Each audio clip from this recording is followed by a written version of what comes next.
Pamiarsa Bali ngerasa yang ping kali linu utawi gempa tektonik antuk magnitudo 4,0 miwah 5,0 skala Richter rahina dibi tanggal 10 April semeng. Linu punika pusatnyane magenah ring laut sisi kelot kota Denpasar. Manut ide sulinggih kawentanan linu ring sasi kedase jantan medue semertinyane. Linuh kerasayang ring wewidangan Kute, Denpasar, Karangasem, Mataram, Lombok Barat, Lombok Tengah kantos Sumbawa Barat.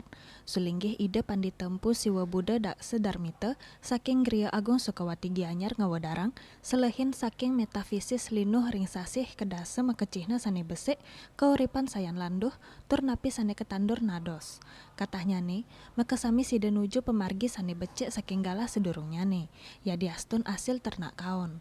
Ide pandita mapi teket mangdane krama nenten ruyuh sane matutang antuk nangiang rasa waspada.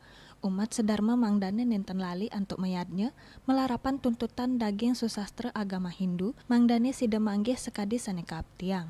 Ya diastonalit nanging yatnya punika wantah pina kesilih tunggil swadharma agama. Aiwa lipia ringkandaning yatnya iku anut saking tetujon sampuna ngulurin indria. Winata Bali Pos nguningayang.